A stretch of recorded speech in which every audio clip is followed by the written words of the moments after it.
Hello and welcome to the Science Fiction and Fantasy Marketing Podcast, the show where we help you establish your author brand, increase the size of your audience, and sell more books.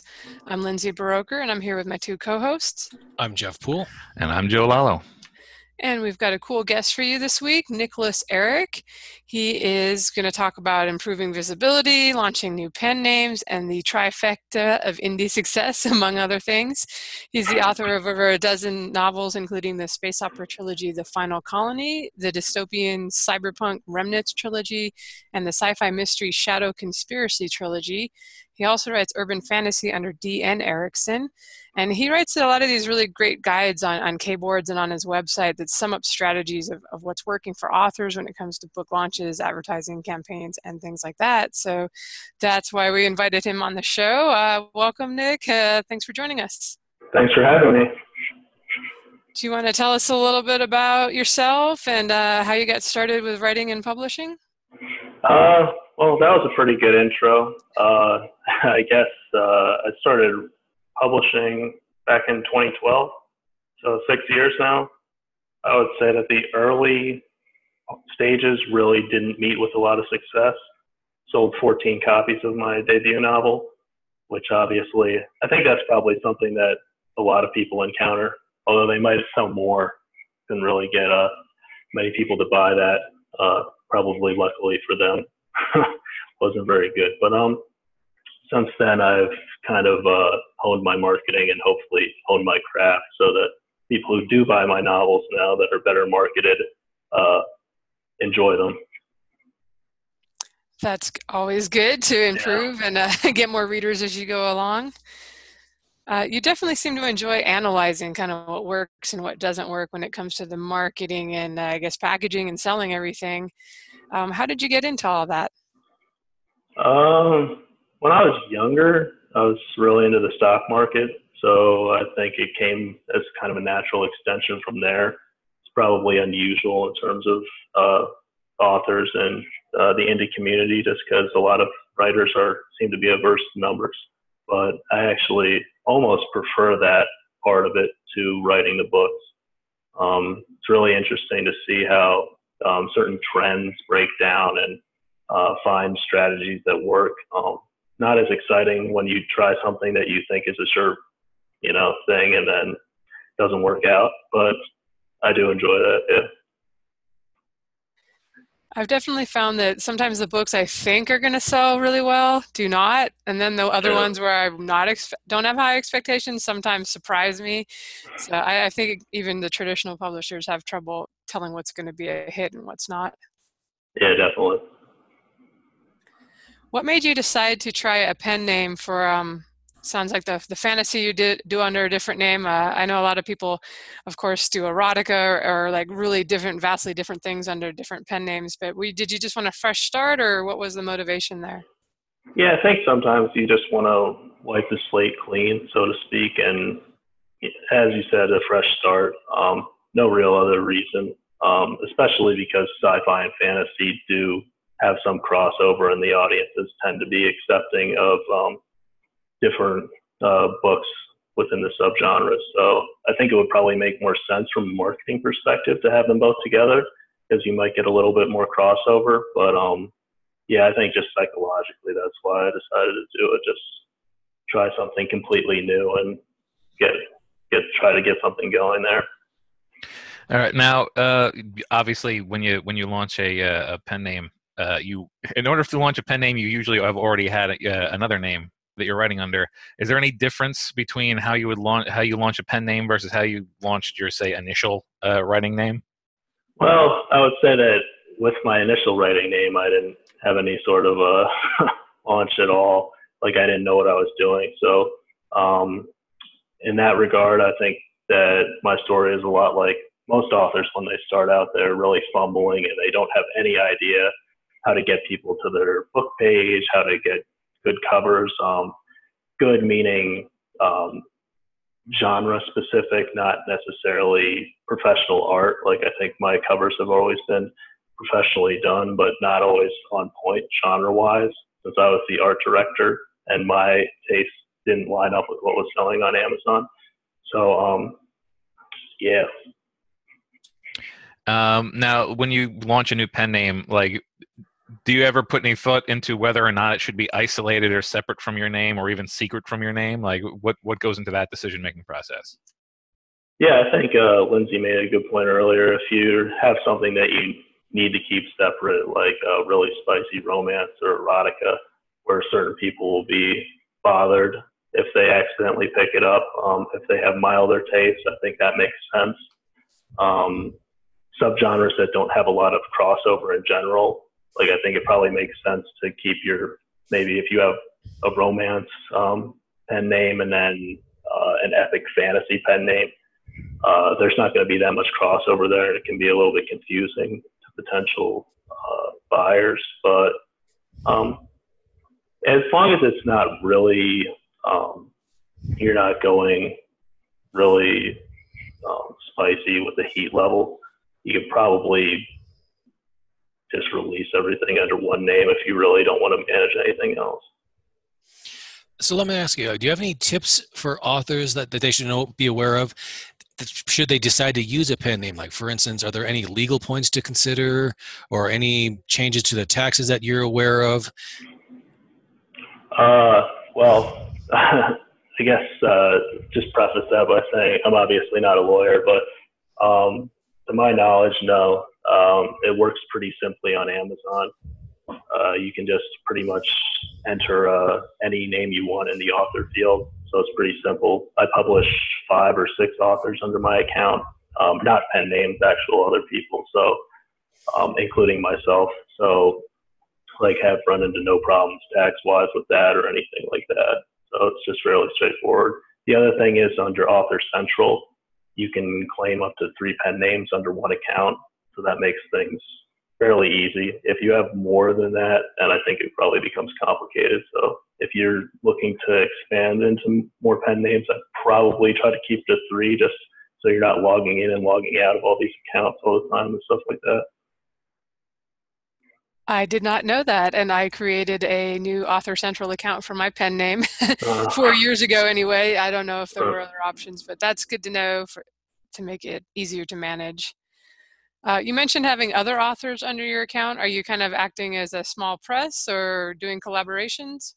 I guess in the beginning, it just started out as people reaching out and being like, I don't understand how to publish the book via KDP, or I don't necessarily want to spend all the time learning the ropes and the marketing. So that kind of afforded me an opportunity early on to test some things out in various genres and get more data and also sell books for them. So that's evolved over the years. In the early going, I would say that I didn't know much. And over the years, some of those books have actually sold a fair bit. So it's been good for both parties. Is it kind of complicated doing the accounting and like paying every month? It sounds like you've kind of set up a small press, small business for yourself. Yeah, I mean, I guess it would be the equivalent of a small press. I try to streamline it and pay quarterly, so that kind of gets the royalties out on a frequent enough and fast enough basis where I'm paying the authors on time, but not so often that I'm writing whatever, 20 checks or whatever constantly. So yeah. All right, well, let me ask a few marketing things here. That's kind of what you've got all these great guides on your site, and I'll put links in the show notes so people can check them out. One of the things you have right up top is an ultimate book marketing formula guide that talks about the trifecta of indie success, marketing, craft, and productivity. Could you talk a little bit about that and how it can be turned into a formula? Right. Yeah, all modestly titled, right? What I'm trying to do with the formula and the trifecta of indie success is just really give people simple heuristics to kind of fall back on and guide the way, just because there's so much information out there and so many things you could be doing that it gets really complicated. So the trifecta of success is really just boils down to productivity, um, building your craft, and then ultimately marketing. So if you look at my site or whatever, I have it set up as a little pyramid with productivity on the bottom, craft in the middle, and then marketing at the top. So I think where I went wrong, and I think this is probably fairly common, is that I thought that the key to success was just getting visibility and getting my books out there. But once I started doing that, the reviews start coming in, and also the sell-through doesn't necessarily happen, and you start to figure out, okay, I also need to make my books good. And at the bottom of that, right, is the productivity, because to make your books good and to do all these things, you need to be really consistently putting out work and practicing and getting better. So the other two things really only come about as a result of you showing up to do the work every day. And I think that's where most people stumble, myself included. And I think that's probably what's holding most people back. So that's at the bottom. And then marketing is really what comes in and activates everything at the end, right? But if the other two pieces aren't in place, then you kind of don't have much to work with. It's good that you put craft in there as such a big thing, because I feel like with self-publishing, it's so easy to put your stuff out there that we're tempted to do it right away. Whereas, you know, the one good thing about the traditional route, I mean, it can be bad too because of the dealing with the gatekeeper stuff, but you kind of had to hone your craft to a certain level before you were going to make a sale. You couldn't just slap something together, your first book, and get it sold usually. Sometimes they held back really good books because they didn't have a slot that month or whatever, but you know, it's not a bad idea to have sold some short stories and at least know your writing's kind of up to a professional level before you put stuff out. Yeah, absolutely. It's definitely skipped over. I was guilty of that at the beginning. I thought my first novel was great. It wasn't. It was a first novel. So I'm glad that I put it out there and that I wrote it, obviously, but it's really easy to be too eager, and also it's really hard to have an accurate assessment of your own abilities because you don't know what you don't know. And that's true absolutely of myself now in terms of craft, but it's certainly true at the beginning where there are so many intricate pieces and little nuances that professional authors are putting into their books that you don't necessarily see in the beginning. And without a lot of practice, it's very difficult to kind of make the novel a pleasant reading experience for the reader and kind of work like this. It's almost like a clockwork mechanism where if a few gears are out of place, the whole thing kind of gets shaky really quickly. So yeah, that's absolutely critical. And I will say also that a lot of marketing problems that I've had have been because in retrospect, the craft wasn't at a high enough level. So for example, I recently had a book club on a novel I wrote in April 2016, or published in April 2016, and it went fine. Obviously, book club is great, but the reviews started coming in, and they're okay. It's like hovering around a 3.9 or a 4, but there's a couple things that I was reading that were like cause for alarm, I suppose you could say.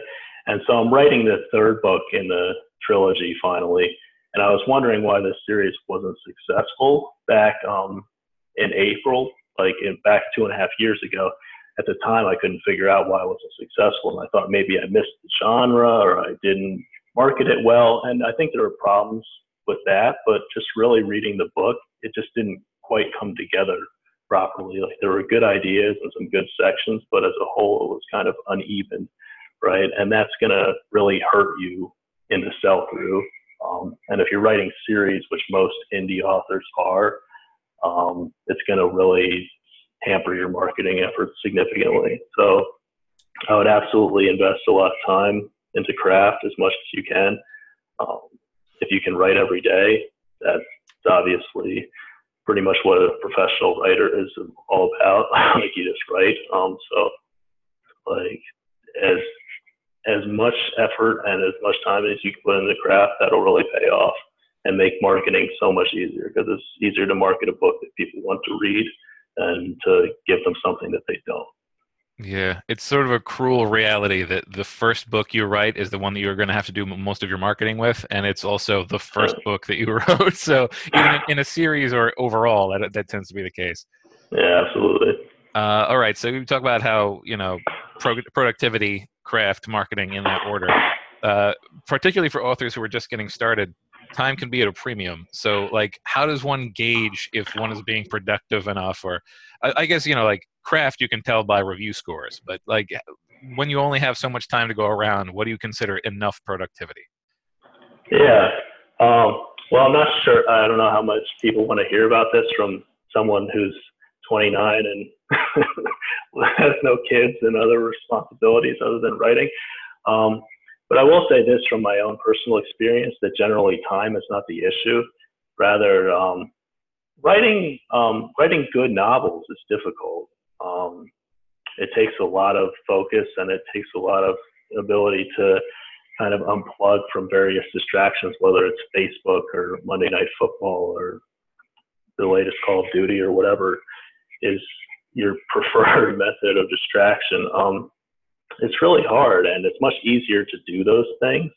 Once you get rolling, it becomes easier and it becomes more rewarding. But I think that the issue is that people just don't invest the time, and then they're disappointed when they don't see the rewards come in. I think the other piece of that's kind of held me back from where the heights or whatever that I want to attain has been that there are people that are just putting in a lot of hours here. Like a lot of the people that you see making a lot of money and selling a lot of books and getting really good reviews and having a lot of fans, they're putting in 50 or 60 or 70 hours a week. So if you can, I think trying to match that or trying to increase your own production will obviously pay dividends. If you can't, because you have other obligations, you obviously have to maximize the time that you have. So to that end, writing in the morning can be really effective, like right after you wake up, because you can link it as a habit, just that you do every day. And the reason why you do it in the morning is because you have to wake up every day, so that those two things kind of get linked together. You can do your writing right after maybe you get home from work or something else that happens every day.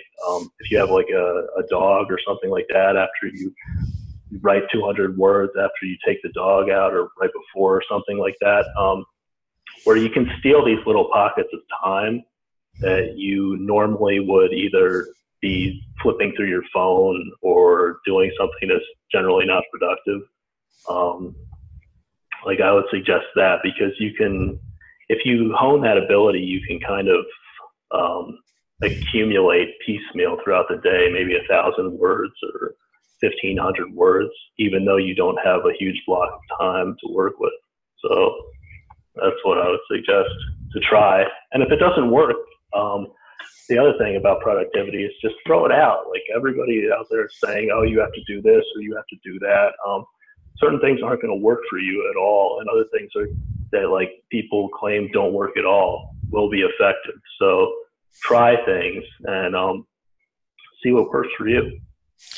Along those lines of productivity, I'm kind of curious, what would you consider to be some actual surprising practical tips to increase your own productivity? I mean, is there anything you've noticed like, okay, well, everyone says this works great, doesn't work for me, but this works fantastic?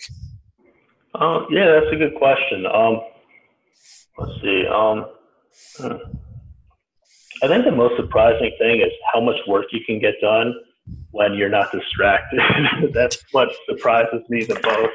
That seems to be the key for everybody. Like for me, I got to turn off the internet, close the door, make sure the dog's taking a nap. Otherwise, I'm like, ooh, shiny object, and I'm off on a tangent. So right, yeah, like yeah, for me, I'm just shocked when I sit down and block off all distractions, what gets done, as opposed to what happens when I kind of let the day come to me and just react to various things in my inbox or online. In terms of surprising things, Be it good or bad, actually. Yeah. I would say one of the most, I don't know if it was surprising to me, but one of the most effective things, and I think Chris Fox talks about this in his book a lot, is just the practicing productivity is really important. It doesn't seem like a skill. We kind of seem to be able to summon it on demand, but in fact, it's more something like lifting weights or something like that, where you go to the gym and you can't lift the bar, and then if you keep going, you get up to 50 and 75 and 100 pounds and so forth. So what he suggested, I think, and this is a really good exercise, is that he has like a 5-minute sprint or a 25-minute sprint, and you just write for that entire time, and you measure how many words you get down. So you just set a timer. I think it's for 5 minutes. You can do it for 5 or 25, but you just set that timer and then just basically stream of consciousness write. And it seems like it would lend itself to sloppy writing. And I mean, sometimes it does, but sometimes writing is going to be sloppy anyway. But the idea there is that you just kind of free your mind from being critical of your work, and you just focus on speed. You started talking about sprinting. I'm like, okay, if he's talking about the physical sprinting, he's sorely out of luck, because that's not happening unless I've got a predator on my butt. But, writing sprinting. Okay, that I can do. Right. Just writing for 5 or 25 minutes in a block. And then you do that a couple times a week or a day or whatever, however your schedule allows. And you measure your progress. And it's actually really shocking how fast, I guess, you can improve that way. Yeah, I think it's a little less daunting too if you go like, well, I'm just going to set the timer and write for 20 minutes rather than I have to do 100,000 or 1,000 words, right, before I can take a break. Then you keep checking the word count, like, oh man, it's only 200. It was only, you spend half your time checking. You heard it. She let her secret slip, 100,000 words at a time. That would be impressive. I like your tip there for linking like when you write to a certain time of a day to create a habit, because I do believe that if you do something every day, whether it's yoga before bed or your meditation in the morning or writing your words in the morning, I do believe that, that can form a habit, and then you feel guilty if you don't do it. So it's like, for good or ill, it helps you get stuff done. Right, yeah, it starts to feel unnatural almost. Like if you don't brush your teeth before you go to bed or when you wake up, it feels weird and almost dirty, right? But if you, I don't think a child who hasn't formed that habit would feel the same way. It's just that you've been doing it for 20 or 30 or 40 years, or however many. Right. You mentioned productivity and craft and then marketing. I'm kind of surprised listening to when I meet people at the conferences, how few have published a novel that listen to the show. I totally appreciate that they're on here listening to the show, but I do wonder if it can be overwhelming because we have people every week that are doing different things and finding success different ways. Do you think an author should worry about building a platform before they've published their first novel, or should they write a few before even worrying too much about advertising and marketing? I think it certainly depends on your strengths and weaknesses. So that's a big thing. If your strength is marketing and you can have a good handle on that and a good grasp on that, it probably makes sense to try to build them simultaneously or put more effort into it. I think if you're really struggling with just finishing the novel and writing that should be your number one goal. So I'm a big advocate of something. If you've been striving for a goal for a long time and you haven't been hitting it, A, you have to reassess your strategy for getting there. But B, maybe you're just taking on too much, right? Or you've vastly underestimated how difficult that goal is for you. And everybody differs in this regard. And I think one of the most important things a new writer can do is finish that first novel, because the way your brain works is that it basically draws on your past experiences to form to make yourself confident or unconfident in the future, right? It's not going to be confident in an outcome that has proven to be unsuccessful time and time again. So if you keep using the same strategy and keep trying to pursue like 5 goals at once, and you keep not finishing that novel, I think over the years, your brain becomes convinced that it's not possible. So by reducing the workload and just focusing on that and then finishing it, you prove to it that this is a good use of time and also that you can do it. And I think that that's really, really important in the beginning. Later on, when you have a few novels under your belt, you can start marketing and things like that. But if you've been really struggling with that first step, just focus on the first step and don't get ahead of yourself. Like, you don't have to come out of the gate and sell 500, 1,000, 10,000 copies of the first book. I mean, most people don't, so you're in good company there. That's a really good point about maybe you're training yourself not to finish if you haven't finished and then you lack the confidence. And I think too, with marketing, you have to have something to market to, like, give away some free short stories or give away your first novel once you have a few. I feel like a lot of authors build their platform, so to speak, by like tweeting writing links, which is not that helpful because it doesn't, even if people follow you, you don't know if they're going to be fans of your fiction because they've never seen your fiction yet. It's great if you're trying to build a nonfiction platform, but people listening to this show, that's probably not what they're trying to do. Right. You've also got some guides on your site that talk about building an email list, having funnels, autoresponders, getting your first 1,000 fans. This could be a subject for a whole show. But do you have any tips for newer authors who are maybe just getting started with a mailing list?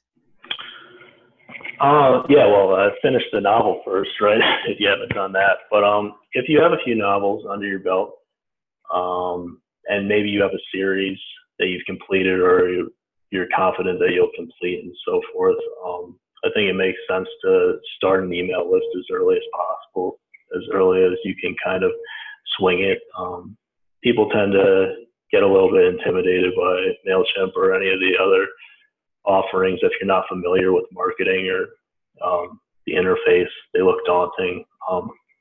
Sign up. Most of them are free to start, and you'll find that I can't quite call MailChimp intuitive because it's not, but I think if you root around in the dashboard a little bit, you can figure most of the things out.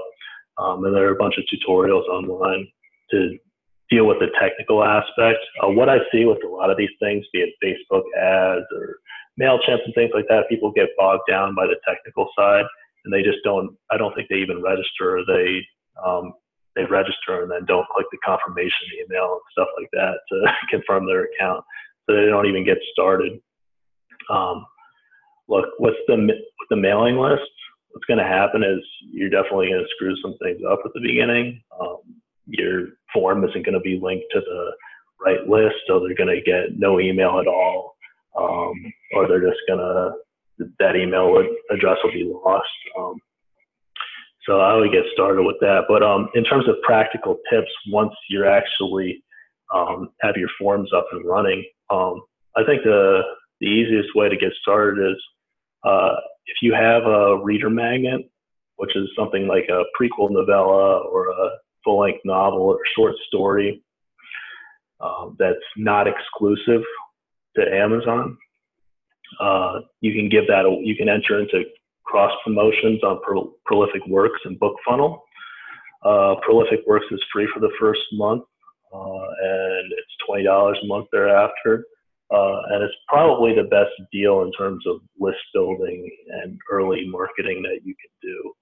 So it gives you an opportunity to connect with other authors, connect with readers outside your existing fan base, and gather those emails. And what you're going to need is an autoresponder setup. So a basic autoresponder is just an automated set of emails that automatically goes out to everybody who signs up to your list. Again, might sound a little bit daunting to someone who's not technically inclined, but it really only takes about an hour to set up. You really only need 3 emails. You need the welcome email, a follow-up email to see if they got it, like the free book. And then you want email introducing your work and saying, hey, you want to buy my stuff. That's always good. I think that's one thing that people kind of leave out often when they're using their email list. They don't ask anybody to buy their books. That's why people signed up. They wanted to hear about your books, and they probably wanted to buy them.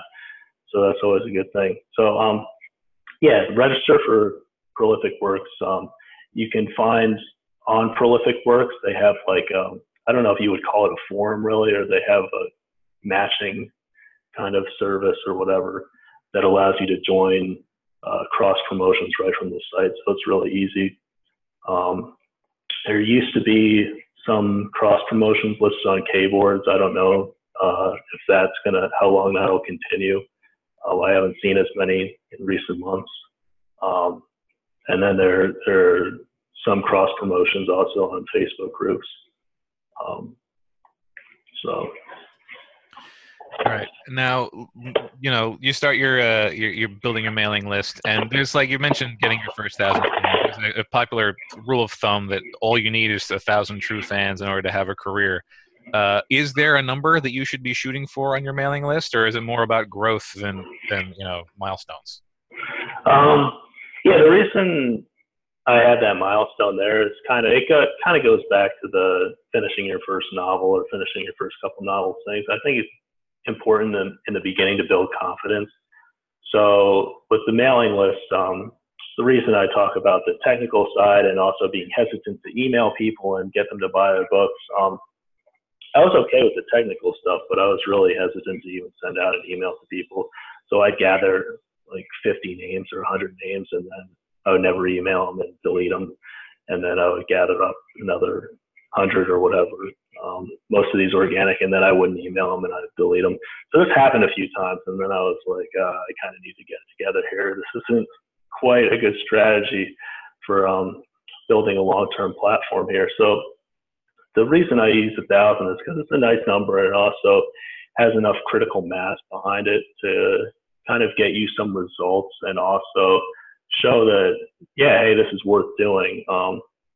Now, 1,000 email subscribers from Prolific Works and Book Funnel and Facebook ads or whatever isn't going to be as powerful as 1,000 organic subscribers by any means. Organic subscribers, which come from the back of your book, those are probably 5 to 10 times more engaged on average. So, but I think it's worth doing just to kind of get the ball rolling and stuff like that. In terms of actual fans that you need, I think one of the interesting things about that article is that to get 1,000 true fans, you might need 100,000 casual fans or 1 million casual fans, right? Like, how many really hardcore fans of these huge musical acts or authors or whatever do you meet? Not that many. So that is like a rare individual. So I think it's a little bit deceptive in terms of, oh, I only need 1,000 people, but really you need like 100,000 or 1 million to hit that. But I don't think you need 1,000 true fans. Like, I think you can get by with some more casual fans and some just regular fans. Like, that'll buy most of what you put out. So with regards to mailing list management, I have a question. If you're using a pen name or else writing in multiple genres, do you feel it's easier to keep the list separated or else have one master list that includes everybody? Yeah, if you're doing different pen names, you need different lists for each one. If you're doing really different subgenres under one name, like say you have one name and you write romance and epic fantasy, which was an example I used earlier, you would want 2 different lists for that. And usually that's pretty easily achieved in your mailing list provider. You just create a new list. So it's not really a bunch of additional management. I use ConvertKit. which most people don't use. But if you're using ConvertKit, you would actually need to have a separate account for each kind of pen name. So if you're looking into ConvertKit and wanted to do multiple pen names, I would probably do something different. Because at one point I had my my nonfiction and my fiction urban fantasy under one ConvertKit account, and it just got kind of messy. So that would just be my suggestion. Not really kind of like a specific tip, but if anyone was going to use that. Speaking as someone with a couple, 3 different mailing lists, I will remind folks that, at least on my provider, Aweber, you're going to get charged, even if some people are on, like the same person's on 3 different lists because they want all your stuff. You might be doubling how much you're going to get charged because you now have 20,000 people instead of 10,000 or whatever, which is probably not a problem if they were organic signups, because all those people are going to buy your books, or a good chunk of them. But I know I've seen a lot of people with the Insta freebie, Prolific Works, as you mentioned, is their new name. The folks that got casual, possible, warm leads end up with the problem of, maybe 30,000 subscribers, and then they have to pay this large bill every time they send out a mail, and maybe they're not making enough yet to really be comfortable there. Yeah, that's it depends on whether your mailing list provider works on a list, kind of like a list separation system, or a tagging system, which is kind of like getting, I guess, off in the weeds a little bit. But what ConvertKit does is it allows you to tag everybody so you don't have those duplicate subscribers. But what happens is that if someone unsubscribes from your nonfiction list or whatever, and they only want to unsubscribe from that, and they're also subscribed to your urban fantasy, they get unsubscribed from everything at once. So that's the downside. Not a problem really for the nonfiction fiction thing, but it might be a problem if you're if they wanted to keep on your sci-fi list, but they didn't want to be on your fantasy list, something like that. So. Right. And one more question on this. You mentioned there's forums on Prolific Works to help people find some of these promotions going on. I know on Facebook there will be groups in certain genres that people post into. Do you have any other suggestions for newer authors that don't have a very big list and are kind of intimidated by approaching others to do these group promotions? Right. Well, I mentioned Facebook ads. That's a possibility. I would probably steer clear of that. In general, I've spent a fair bit of money on that. The subscribers aren't more engaged than they are from Prolific Works or giveaways and things like that. Let's see. You can sponsor giveaways. That's another way of doing it. So the best known one, I believe, is Book Sweeps. I think that's booksweeps.com, run by Ryan Z.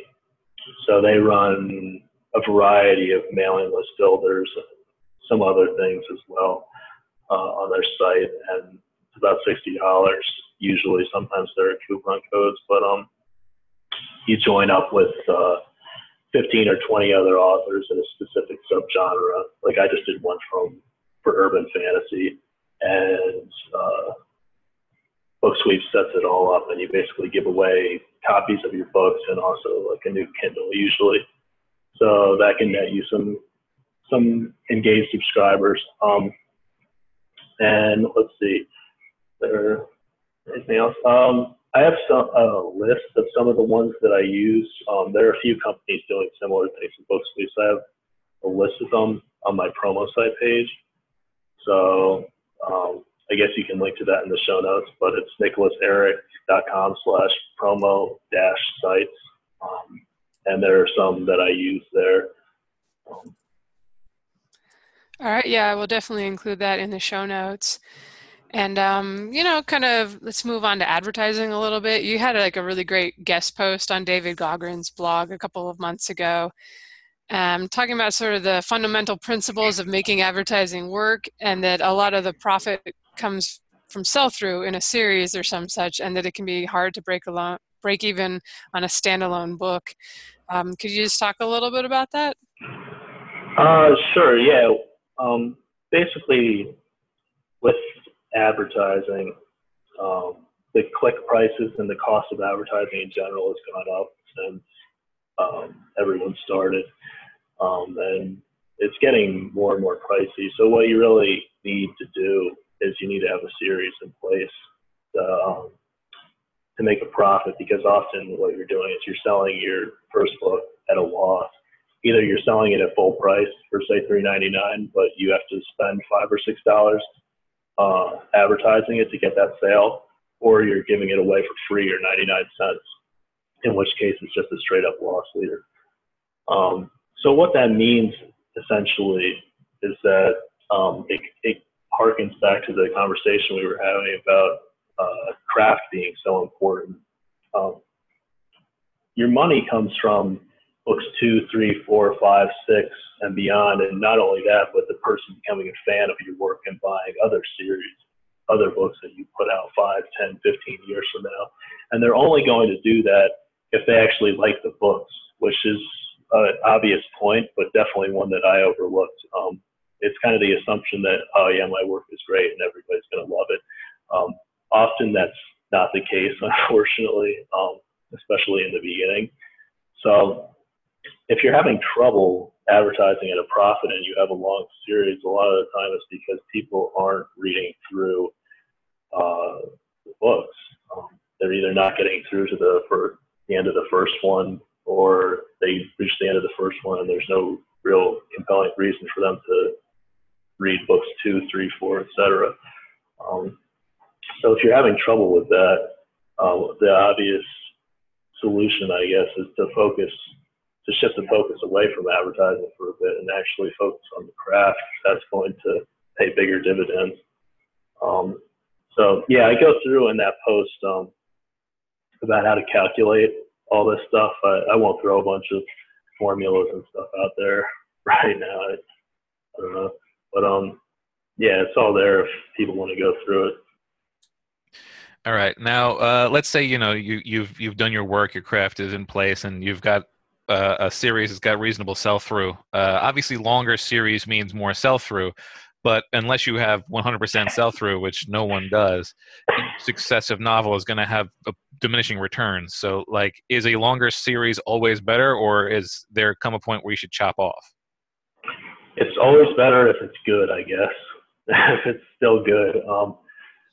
Most series get bad at some point if you're stretching them beyond whatever length was the natural ending point.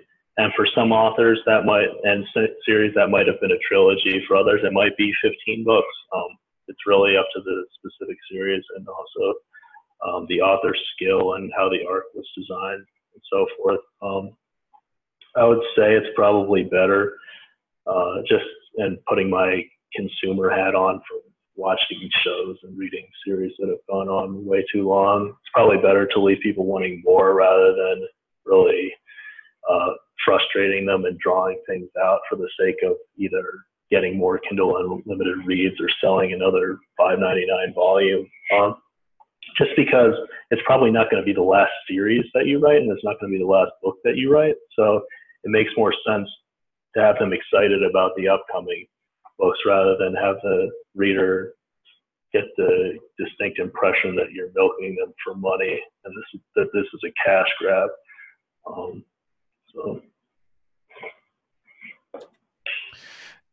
Yeah, and I want to say too, let's say like you do cut off and you do another series.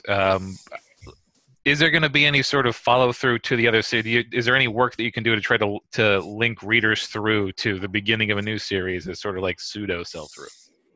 Yeah, absolutely. That's a great question. And the number one way to do it is to include an excerpt in the back of the finished book. So let's say it's book 3 of the trilogy, right? And you have this new other trilogy that's unrelated to it. Put the first chapter of that other trilogy in the back along with the link. a lot of people aren't going to read that excerpt, and a lot of people aren't going to be interested. But if it's the same subgenre, then you're going to get a decent number of people at least willing to check it out, especially if they really like the first trilogy. They're going to want more of that style and more of that writing from you. So yeah, absolutely include that. In the beginning, I definitely either didn't include the links or didn't include the excerpts, and kind of was like, oh, they'll find it, if they like, they'll find it on Amazon. But Amazon's really not, the author pages at least, like as efficient as they are in terms of their algorithms and stuff, the author pages aren't really set up to sell books. All your books are just kind of thrown in a lump, and it's just random how they appear on the author pages. So it's really hard for people to find stuff. So you kind of need to direct them to it. And you can do that really easily, just do the link in the back matter. The other way to do it is get them on your mailing list. And then you have the autoresponder. So I mentioned a simple 3 email autoresponder to start with. But as you get more books and series in, it makes sense to have a longer autoresponder. And what you can do is you can have an email for each series that goes out. You can automatically, 2 weeks after the person signs up, and then 2 weeks after that, they get another email about a different series with buy links to it. And in that way, you can introduce people who are already fans of your work to other books in the series. And one of the main problems I see is that since we're all very familiar with our work, it can seem like our fans are familiar with everything as well. And that's not the case. Even if they're a really big fan, they may have only read half our stuff. So those emails serve as reminders. They can also serve as introductions to the work as well. All right, so let me ask you, would you recommend an author start another series using the exact same setting and characters in order to maximize sales by appealing to existing fans? Or would you try to maybe focus on appealing to new readers and just start fresh with a brand new series? It depends on where the author, I guess, is in their writing, right? Sometimes you get really bored of a series or a setting and you want to move on. Other times you really love a world and you can explore it for many books and years. So you have to kind of balance what the audience wants with what also you want, because you need to maintain a certain level of production. And it's really hard to just grind out books that you don't want to write. But it's also hard to grind out books that aren't selling. So you have to balance those two.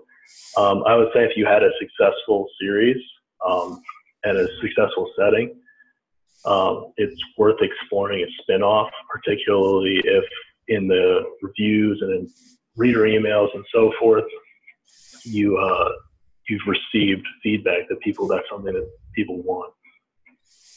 All righty. And you mentioned you're actually written in multiple genres as well. Was it hard switching from one to the other? Or just a good way to just get your mind off things and just wanted to try something new? Yeah, I think it was more the latter, where it was a fresh start. And I wasn't having a lot of success with the science fiction. So I kind of moved into the urban fantasy, and it turned out that the urban fantasy, I'm probably stronger, or I'm definitely stronger writing first person than third.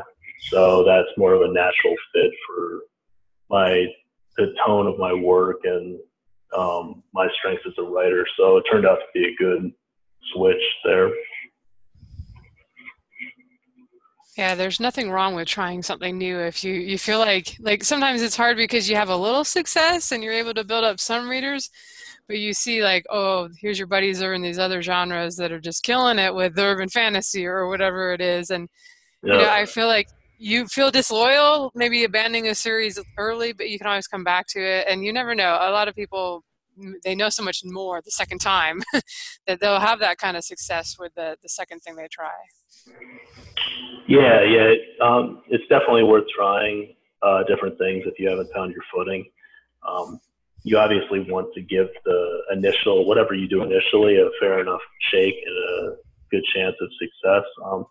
So what I did originally was I wrote like a 6-book sci-fi series, and then I wrote a couple in this trilogy that I'm just now finishing, and some other standalones. And I wasn't really getting a great critical response, and I wasn't really getting a great sales response. So I said, okay, I think it's worth trying something else here. And that's kind of how the urban fantasy started. And that's been much more successful. And the things that didn't work in the science fiction, like a lot of people, there's some like funny reviews that I read that they didn't like how the characters interacted, and they said it was like almost like they were all trading one-liners and stuff like that from a James Bond film. So they didn't really like the sarcasm. They didn't like the snark. But those are centerpieces of urban fantasy, so that works much better in that context. So it could be your writing if you're not seeing success, but it could also be that your writing isn't a good fit for that specific subgenre. Yeah, sometimes you just need to write and publish more books and gain experience and kind of figure it out. You're right that most people don't really do anything wonderful with their first book, so that's very typical for anybody out there. See that. When it comes to the advertising, it seems like everybody's talking this last couple of years, Facebook ads, Amazon ads, the BookBub, CPM or pay-per-click ads. Are you a big fan of that stuff? Or, I know you've got a list of promotional sites that we've kind of had, for 5, 6, 7 years now. Do you feel those are still worth pursuing when you got like a free book or a 99 center? Yeah, I would say that that's where people should start. And if you're having trouble getting those to work with a reasonably long series of like 3+ books, if you're really having trouble making those profitable, using their sites that are actually good, because there's a bunch of sites that will just take your money and they aren't worth even the cost of the time that it took to put in, let alone whatever you paid them. If you're having trouble getting those to work, it's really, really unlikely that some sort of other advertising is going to be the solution. It's much more likely that you're just going to accelerate your losses. But if you've had like a little bit of success and you can see some profits coming in from those, it definitely pays to experiment with those. I think that it's somewhat overstated. How scalable these platforms are, and by scalable I mean the whole idea behind PPC. One of the main benefits of it is that you can spend as much as you want. There are a limited number of promo sites that are good. You can't spend just, if you have $10,000, you can't spend $10,000 on good promo sites. But I could go on right now. I could spend probably $10,000 by the end of this podcast on Facebook if I really wanted to. It wouldn't work very well, but I could do it. Yeah, the problem is the latter part. You can spend a lot of money. A lot of times it doesn't work very well. It's very hard to get ads to scale on AMS and BookBub. They're not. AMS is just kind of wonky in general. And BookBub is a much smaller platform. It works well if you can get the ads dialed in, but it's time consuming to do that.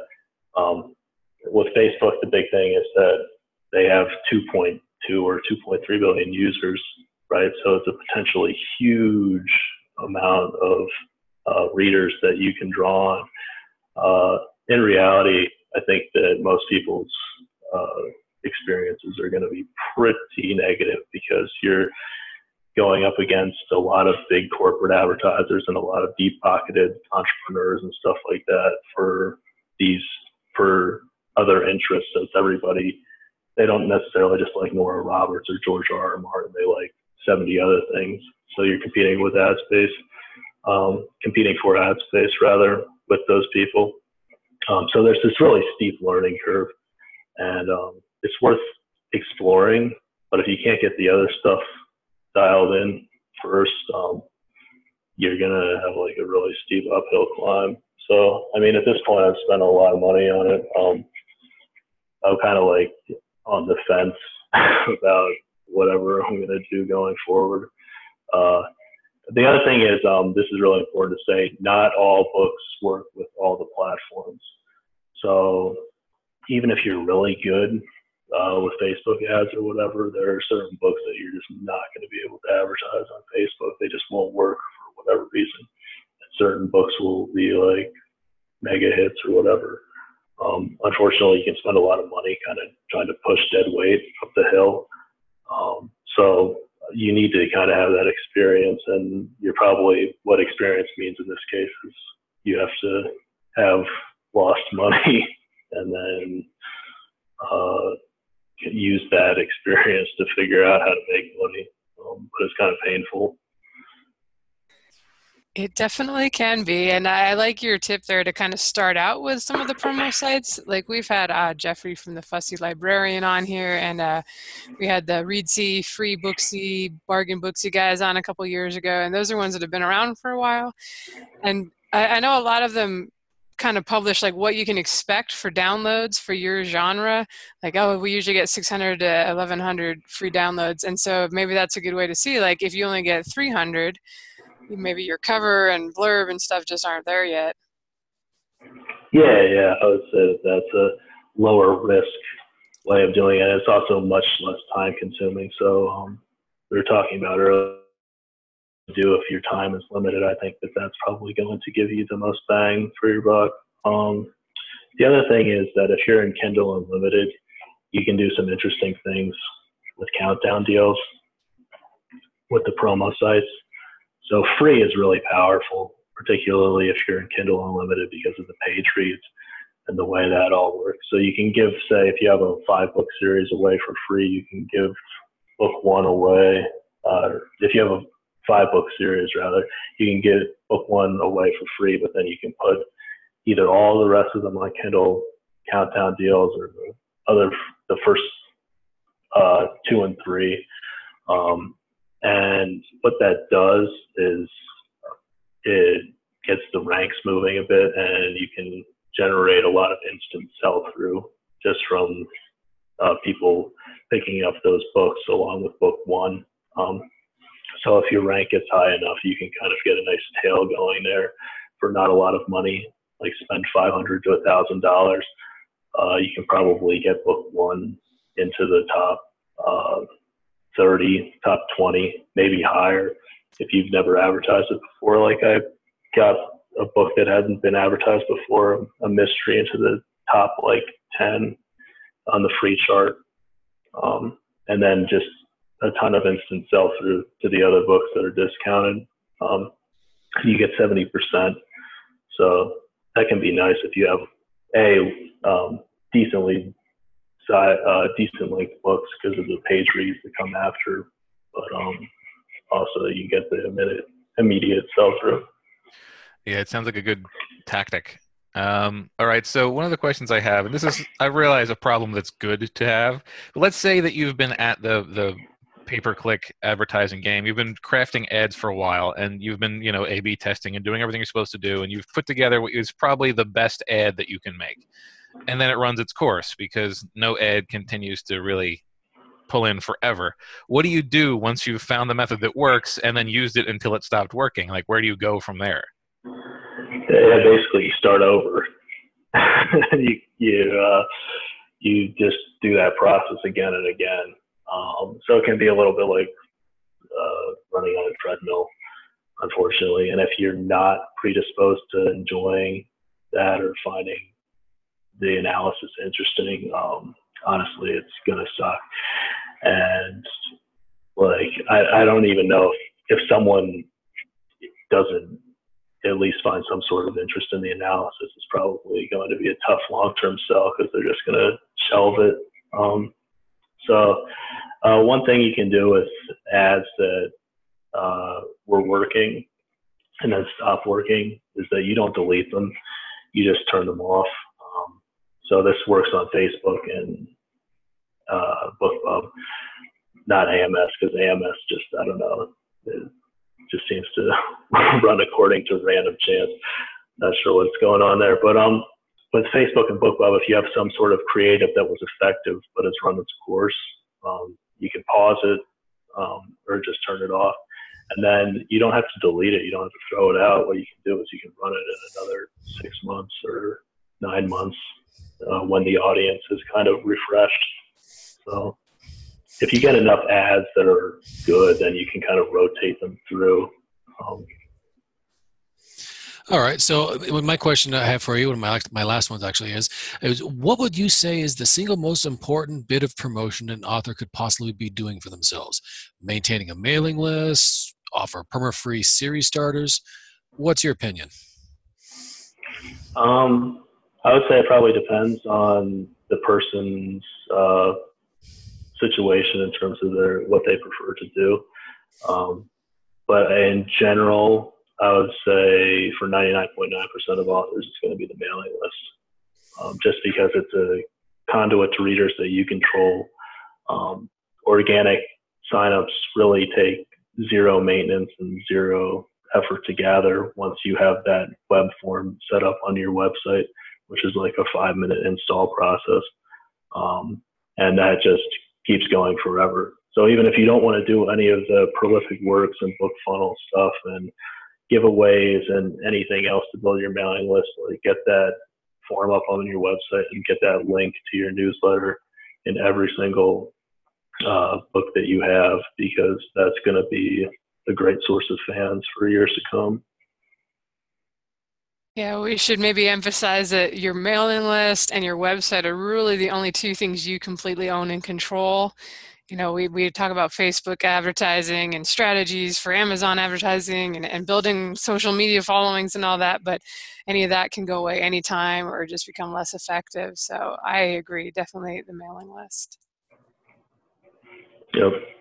All right, we've had you about an hour, so we better let you go. Is there anything you'd like to, last tips you'd like to give to maybe newer authors or not so new authors that are hoping to sell more with ads or mailing lists or anything we've talked about today? Just if you're newer or if you're experienced and feeling overwhelmed, I think the best tip that I can give you is just cut down your workload and narrow your focus to the things that matter, right? So if you don't want to do Facebook ads, and if you don't want to do book club ads, and you don't want to do all this prolific work stuff and all these things that people are talking about, don't feel pressured to do it. The most important thing to do is get the next book out and have a way to communicate with your readers. So if you can get the next book out on time and you can email them when it's out, right? That's 95% of the battle right there. And there are other things that you can do to optimize that and increase your launch and all that type of stuff. But if that's not what you're about, then focus on getting the work done. Yeah, and it's good to be patient too. A lot of folks expect it all to happen with their first book, but a lot of this is just building it up over time. Yeah, Sorry, I got a noisy drinking dog over here. She wanted to be in the podcast too. But well, thank you so much, Nick, for answering all our questions. I think there were some real gems in there. I'm guilty with the Kindle Countdown deals. I can play with those on my pen name of just discounting the first one and making it free. But that's a great point to do the whole series for 99 cents for the 5 days or whatever, 3 days, and you can make a lot from the page reads and maybe boost the ranking on some of those. Would you like to let everybody know where they can find you? I will definitely put the links to your guides in the show notes, but and what you're working on now, let us know if we can pick it up. Yeah, my site, nicholaserik.com/start. You can find just a bunch of free marketing guides. You'll find the Ultimate Guide to Marketing, and then a couple specific guides to getting reviews and hitting the USA Today list if that's what you want to do. So they're all free. You don't have to sign up for anything. So if you're struggling with marketing or just want to see if there's something that you're missing or something like that, then check it out. All right, sounds great. And are you going to put together a nonfiction book of yourself? It seems like you're building up this platform for the nonfiction. I was, just because people it's almost more people have emailed me about the Ultimate Guide to Marketing than if I miss a deadline or something for one of my novels, which is flattering in a way, but it's also, maybe I need to step up my game in terms of the novels and the craft, as we talked about earlier. But yeah, people have asked for a print version for a while. I was hesitant to do it just because I don't really have any aspirations to be like a nonfiction author or a marketing guru or whatever. But it probably would be easier to read. So at some point, hopefully I can get that together. But, All right, we'll see. cool. Well, in the meantime, we'll direct people to your site and to check out your books under Nicholas Erik and D.N. Erickson. Yep. Fantasy. Yeah. All right, I will send people your way. Thank you so much for being on, and thanks for listening, everyone. Nice to meet you, Nick. Thanks for hanging out. Yeah, thanks for having me. So long, everybody.